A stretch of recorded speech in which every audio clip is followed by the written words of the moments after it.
This is a picture that remains essential film noir. It was shot on the streets of Los Angeles by the incomparable cinematographer John Walton. It is the film that immortalized that line, "It's a bitter little world." It's directed by Stephen Seekley. The first and foremost attribute of Hollow Triumph is its star and its producer, the one and only Mr. Paul Henreid. And here in person to discuss both the film and her father after the screening is our special guest star. Please give a warm Palm Springs welcome to my good friend, Ms. Monika Henreid, who is here tonight.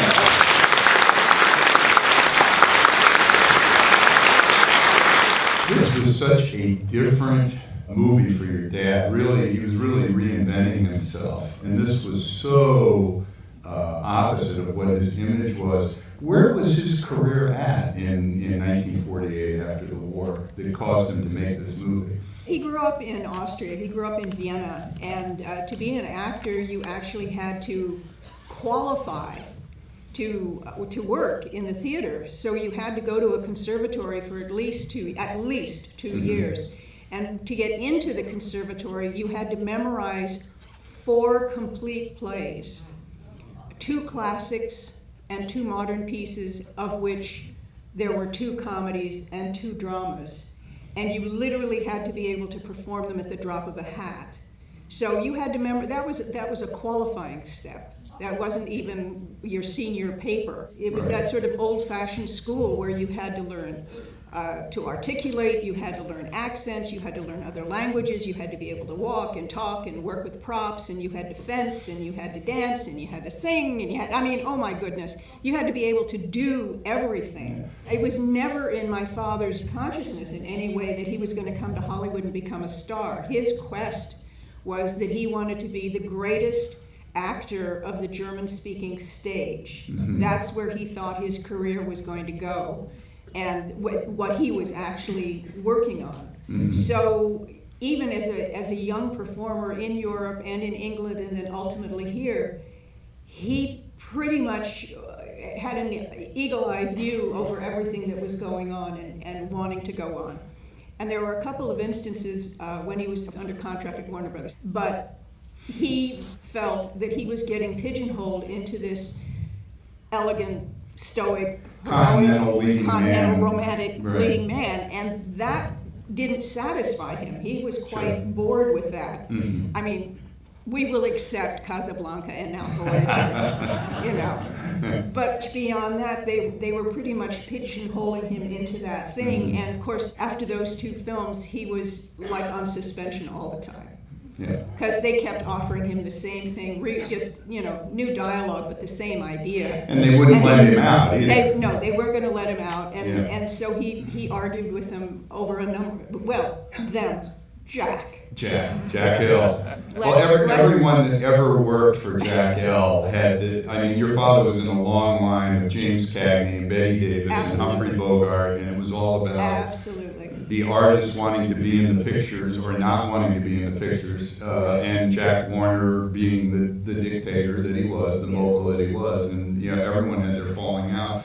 Because he was arguing and because he was on suspension, he was finding other properties and other things to develop himself. He then went to other studios and made other requests and said, yes, we can do this, we can get through this. Exactly like with this story was brought to him. Right.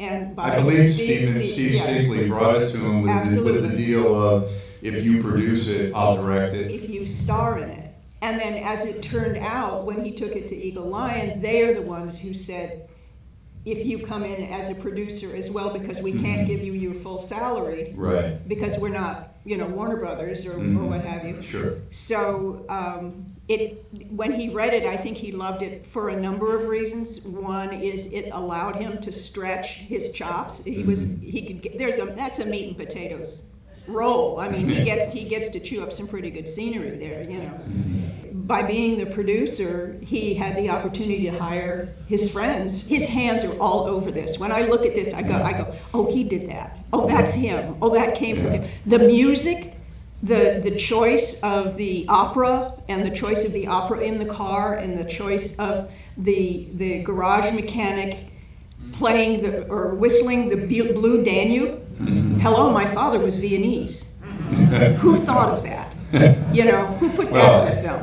I told you this, and for the benefit of the audience, I got to know Arnold Lavin, who did a lot of TV and The Rifleman and The Big Country, but back in the day, Arnold was the script supervisor on all these Eagle Lion films.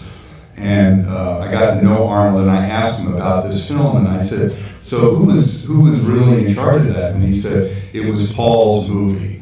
No slight to Mr. Sakeley, but it was your dad's movie, Yeah, no it question was. about that. It was. Yeah. And it also caused a huge rift in his fan club. His 'Cause he fan was the club. bad guy. He was the bad guy. He Yeah. was two bad guys. Right. They did not like that. Mhm. They left. They sent him. I even have some of these letters. They're scathing. They were so angry. They just wanted him to be that tall, gorgeous, romantic guy. You know? Which you were, you talk about your dad being the continental guy, but I mean, his name was Von Henreid. I mean, he was from that aristocratic bearing. He did have that in his DNA. You want to know what his real whole name was? There you go. Drum roll, please. Have you got a minute? Sure. It's Paul George Julius von Henreid Ritter von Wesel-Waldingau. That's on his birth certificate.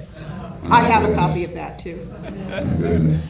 And one of the things about your dad that I think is really admirable, and I was doing something today, something separate I'm working on, and somebody said to me, can you discuss this without bringing up the blacklist? And I said, no. I said, you cannot talk about film noir and these movies or Hollywood in the 1940s and 1950s without talking about the blacklist. And your father has the rare, for lack of a better term, distinction. This was a man that was blacklisted 3 times in 3 different countries, correct? That's right. Tell us about that. He was literally blacklisted 3 times in 3 different countries for 3 different reasons before he was 40. Seriously.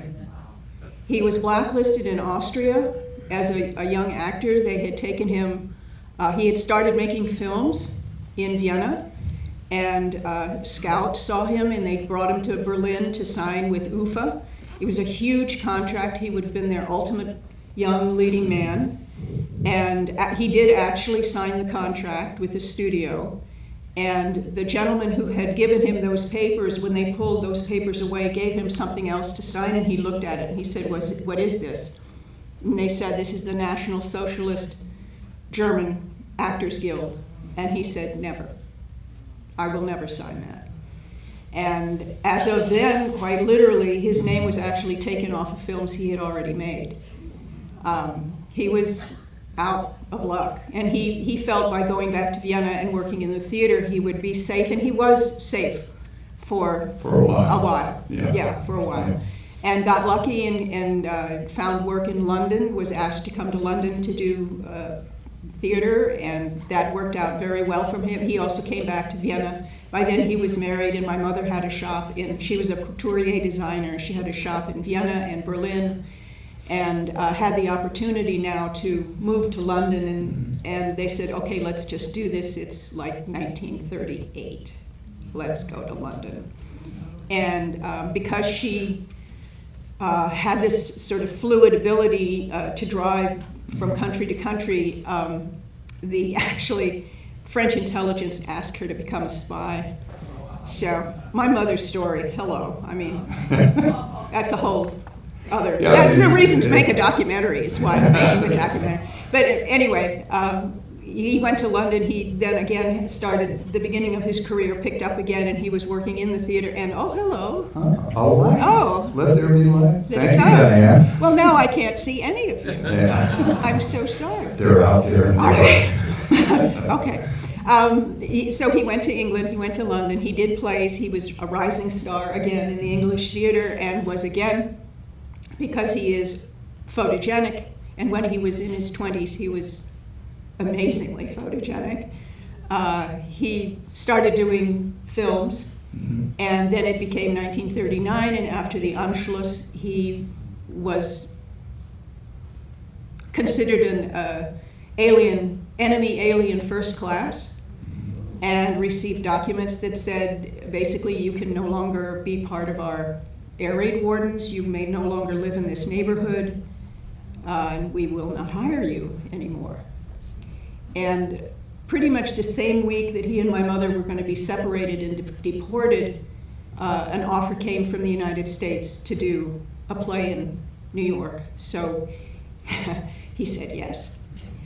He went to get his documentation, and they looked at it and said, well, yeah, you can go, but you can't go now as an Austrian. He said, why not? He said, well, because the quota is full.